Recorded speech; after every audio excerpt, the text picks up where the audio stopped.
Oi, gente, tudo bom com vocês? Hoje eu tô aqui pra falar um pouquinho sobre os rumos que tomaram a história. A história? Oi, gente, tudo bom com vocês? Eu sou a Fernanda Tavassi e tô aqui hoje pra falar pra vocês um pouquinho sobre o rumo que tomou a história de The Promised Neverland.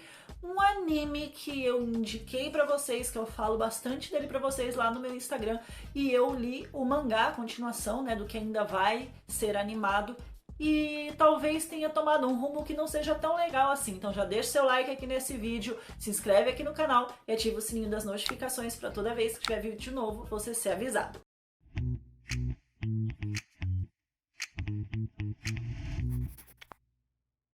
Lembrando que esse vídeo vai ter spoiler, então se você não leu o mangá e só assistiu o anime e não quer tomar o spoiler, toma cuidado, tá? Deixa seu like aqui antes de sair do vídeo, mas se você não liga de spoiler ou se você quer aí pensar um pouquinho comigo, né? Fazer algumas teorias e analisar o mangá, fica aqui, depois deixa o seu comentário. Conseguiram fugir ali do orfanato em que eles eram mantidos como presas, né, como gados para serem abatidos. Na verdade, esse orfanato era uma fazenda e eles conseguiram pular o muro, fugiram e embarcaram em uma aventura no meio da selva, da floresta, de um mundo desconhecido. E isso traria muitos problemas para eles, porque eles não tinham informações do que acontecia do lado de fora ou do que vivia do lado de fora. Lá, entre muitas coisas que aconteceram, eles foram atacados por demônios. Só que a Emma foi salva por uma demônia chamada Mijuka.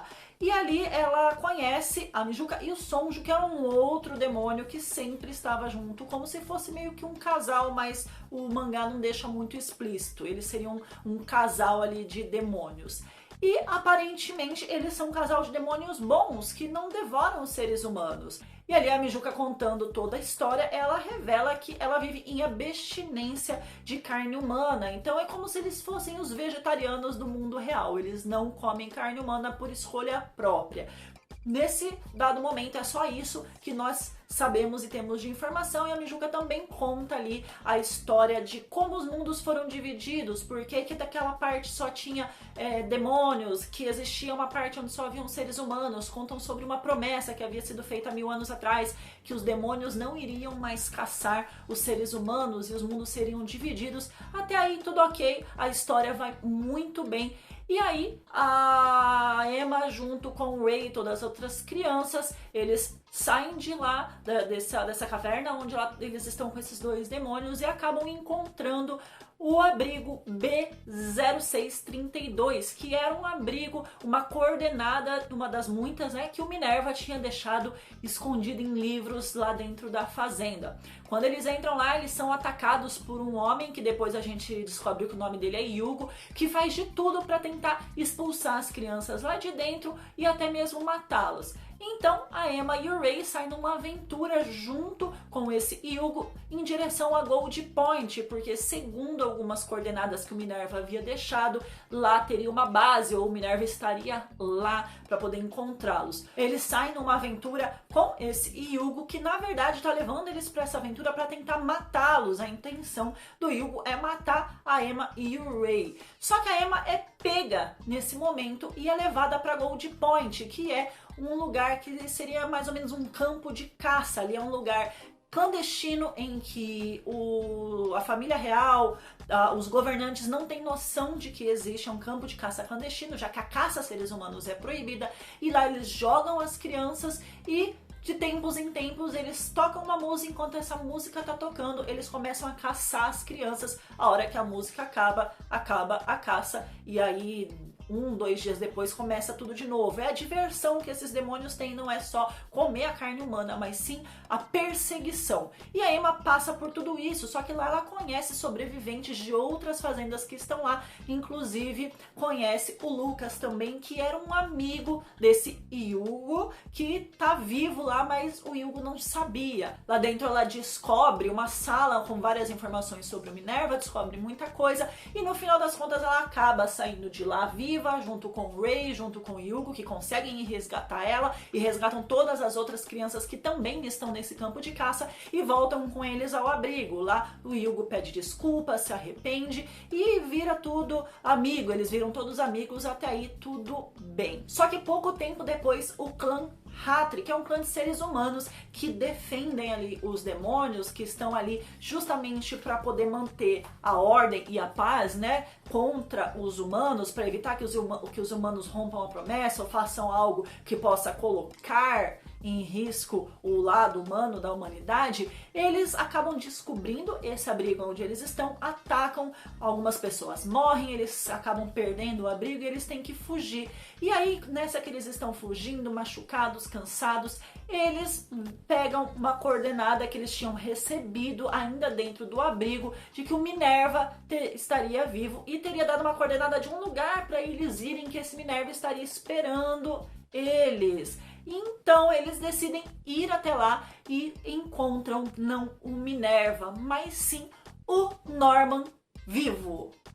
E esse momento foi um grande choque pra mim, porque... Ixi, tá falando todos os spoilers, né? E esse momento foi um grande choque pra mim e eu achei fantástico como se deu a história. O Norman conta que, na verdade, ele não foi levado para ser abatido e comido, mas ele foi levado para uma fazenda experimental chamada Lambda. Lá eles faziam vários testes, os demônios faziam vários testes com as crianças, que depois resultou em vários problemas como convulsões, eles têm que viver à base de remédio, tem um espaço de vida um pouco mais curto, eles podem morrer devido a todos esses experimentos. E aí o Norman conta que nesse tempo todo que ele esteve lá em Lambda, ele conseguiu depois destruir esse local e ele fez um plano, ele preparou um plano para erradicar todos os demônios da face da Terra. Até aí muito legal, eu achei que a história estava indo muito bem, mas agora começa as falhas, que eu fiquei bem incomodada. Quando ele conta esse plano pra Emma e pro Ray, a Emma sai, o Ray sai e a Emma começa a ficar incomodada porque ela não quer erradicar os demônios. Ela fala, ela deixa bem claro pro Ray que ela acha errado erradicar os demônios, porque em certo momento eles tiveram contato ali disfarçados de demônios também na capital imperial, eles conheceram demônios crianças, eles viram, né, famílias inocentes que também comem seres humanos e compram a carne das fazendas. Então ela decide que erradicar os demônios é errado. E aí ela volta e tenta de tudo para convencer o Norman, que agora é o líder de toda uma comunidade. Então a Emma tenta convencer o Norman, que fica ali meio balançado, mas acaba não cedendo. Ele dá uma opção dela encontrar lá as 7 paredes e fazer uma nova promessa, que isso é algo que eles já vinham discutindo, a Emma e o Ray, né? Eles chegaram a encontrar esse local para poder fazer uma nova promessa, mas não conseguiram entrar, enfim. Resumindo, o Norman segue em frente com o plano, só que do nada a Emma simplesmente consegue convencer as outras crianças que queriam tanto a morte dos demônios, que queriam tanto a erradicação dos demônios, que erradicá-los é errado e que ninguém vai erradicar os demônios. E é aí que eu acho que falha muito, porque como é que você vai mudar do nada o pensamento de muitas pessoas que querem destruir algo? Você não pode chegar ali com um discurso no jutsu de 2 minutos ou até menos e falar que erradicar aqueles que querem te matar, aqueles que mataram seus amigos, aqueles que mataram humanos e devoraram humanos, seja errado. Sabe, eu entendo que ela talvez seja um pouco, até demais altruísta. A gente vê isso no começo do mangá e no começo do anime, quando mostra que ela não queria fugir sem levar todas as crianças, enquanto Norman e Ray falavam o tempo inteiro que não seria possível fugir com todas, que eles tinham que primeiro fugir sozinhos e depois sim voltar e resgatar eles. E agora ela volta com esse teor altruísta muito mais forte, o que no meu ponto poderia até deixar ali para poder fazer um embate contra o Norman, só que ela simplesmente abraça o Norman, diz que o Norman não precisa mais carregar todo o peso nos ombros, e o Norman simplesmente se toca com aquilo, fica tocado, e num certo ponto, quando já começou o ataque à capital imperial, à família real, aos regentes lá de todo o governo, o Norman decide que ele não vai mais erradicar, que erradicar é errado. Ele decide que então, se a Emma conseguiu fazer a nova promessa e voltou, que não precisa mais erradicar. E aí que eu achei que ficou extremamente nada a ver. Eu acho que caiu demais a narrativa do mangá nesse ponto, da história nesse ponto, sendo que eles poderiam fazer com que a Emma e o Norman tivessem um embate ali de ideologias, né? E não simplesmente colocar o Norman como uma pessoa tão fraca psicologicamente a ponto de ceder só porque ele tem algum tipo de sentimento pela Emma, porque o tempo inteiro mostra o Norman como uma pessoa sendo muito forte psicologicamente e com ideais muito firmes. E como é que você pega isso tudo, joga no lixo só para poder manter a Emma como a protagonista brilhante? E é exatamente isso que acontece o tempo inteiro. Quando a gente começa a assistir o anime e ler o mangá, a gente vê que a gente tem um trio de protagonistas que são bem presentes, mas ao longo do mangá, por exemplo, depois que o Norman é enviado, né, tecnicamente para ser devorado e fica só a Emma e o Ray, eles fogem de lá.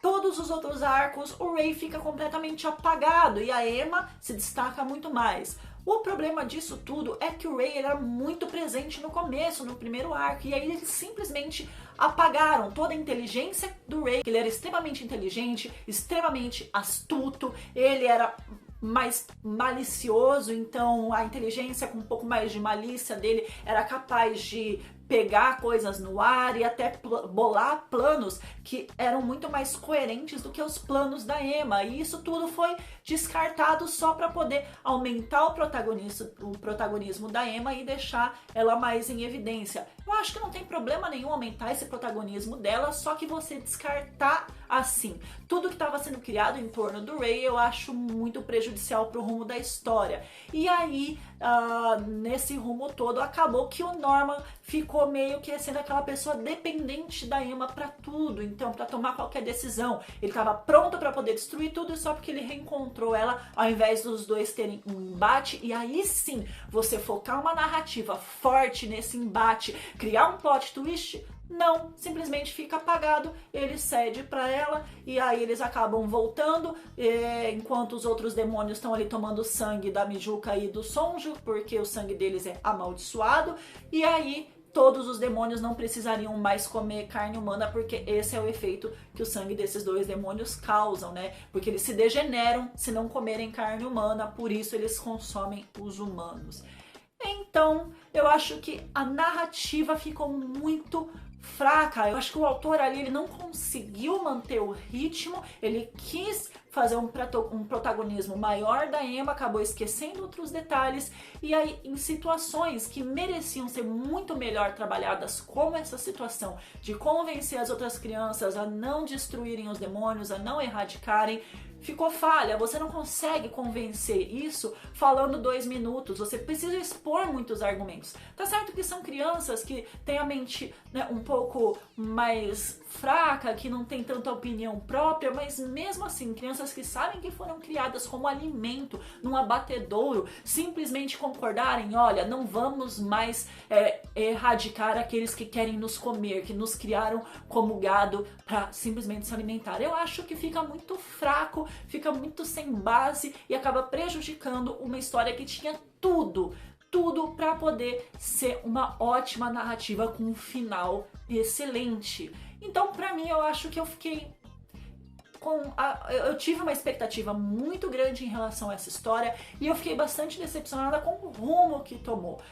Eu continuo lendo o mangá agora só pra saber como que vai finalizar, mas eu já não tenho mais aquela empolgação cada vez que eu vou ler, porque já aconteceram tantas coisas que ficaram sem sentido, que ficaram fracas, em que a história ficou fraca, que pra mim acabou estragando uma obra toda que tinha muito potencial pra poder ser incrível. Mas e você? Já leu o mangá? Conta pra mim o que você achou, o que você achou do rumo que tomou. Conta aqui pra mim nos comentários, que eu vou ler todos os comentários com você. E não se esquece de deixar o seu like aqui nesse vídeo, se inscrever no canal e também ativar o sininho das notificações, que tá sempre chegando vídeo novo por aqui.